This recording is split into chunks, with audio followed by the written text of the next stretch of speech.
Assalamualaikum warahmatullahi wabarakatuh. Saya di sini ingin membuat vlog tentang konsep dan definisi sistem bus. Oke, pertama-tama perkenalkan, nama saya Muhammad Azhar Maulana dengan nomor NPM 183112706450181. Saya dari Universitas Nasional. Materi kali ini saya ambil sumbernya dari YouTube, ini linknya. Oke, yang pertama saya akan menjelaskan tentang konsep bus atau bus.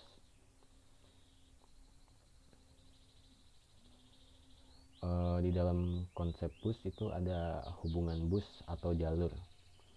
Hubungan bus atau jalur diperlukan di dalam komputer untuk membawa berbagai jenis informasi di antara subsistem seperti CPU, memori, dan mengontrol input-output. Di antara subsistem ada beberapa pengontrolan yang harus dilakukan, antara lainnya instruksi dari memori ke CPU, data dari memori ke CPU, data dari CPU ke memori, lalu alamat memori dari CPU ke memori, alamat port dari GPU ke pengontrol input-output, perintah dari CPU ke pengontrol input-output, dan status dari pengontrol input-output ke CPU. Kedua, saya ingin menjelaskan tentang definisi sistem bus atau bus. Yang pertama, sistem bus. Sistem bus atau bus system dalam arsitektur komputer merujuk pada bus yang digunakan oleh sistem komputer untuk menghubungkan semua komponennya dalam menjalankan tugasnya. Lalu di sini ada bus atau jalur. Bus adalah bagian dari sistem komputer yang berfungsi untuk memindahkan data antara bagian-bagian dalam sistem komputer.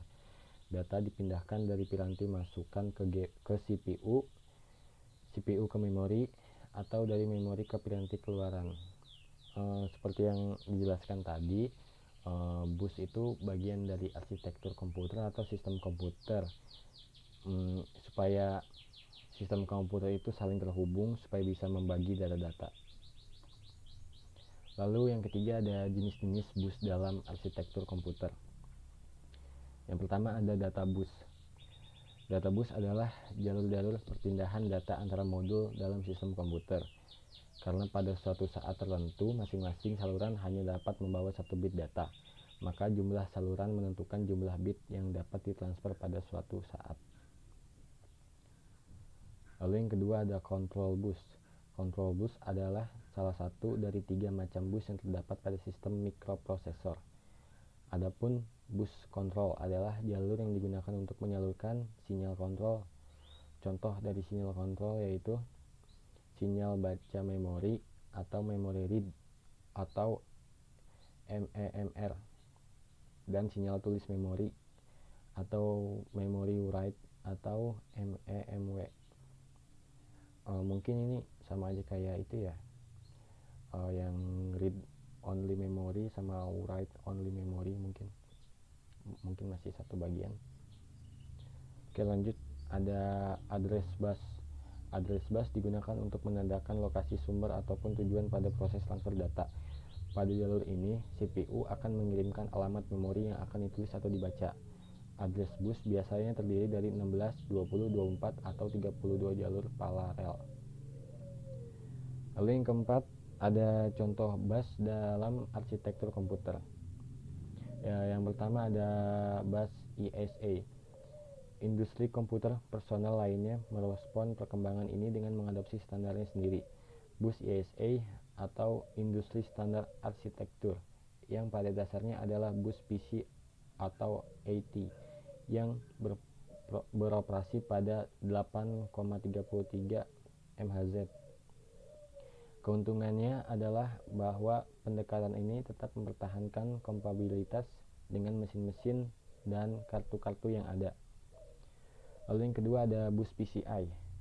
PCI atau singkatan dari Peripheral Component Interconnect adalah bus yang tidak tergantung prosesor dan berfungsi sebagai bus mezanin atau bus peripheral. Yang dimaksud peripheral itu adalah perangkat tambahan yang berupa perangkat keras. Standar PCI adalah 64 saluran data pada kecepatan 33 MHz, lalu transfer data 263 MB per detik atau 2,112 GB per second. Keunggulan PCI tidak hanya pada kecepatannya saja, tetapi murah dengan keping yang sedikit. Lalu ada bus USB.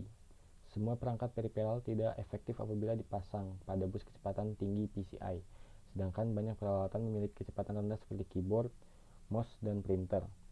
Sebagai solusinya, 7 vendor komputer, Compaq, DAC, IBM, Intel, Microsoft, NEC, dan Northern Telecom bersama-sama merancang bus untuk peralatan input-output berkecepatan rendah. Standar yang dihasilkan dinamakan Universal Standard Bus USB. Jadi ada beberapa perangkat yang emang emang harus dijalankan dengan kecepatan yang rendah. Jadi nggak perlu banyak energi yang dikeluarkan seperti mouse, keyboard, printer, dan sebagainya. Oke, sekian vlog atau penjelasan materi dari saya. Kurang lebihnya mohon maaf. Assalamualaikum warahmatullahi wabarakatuh.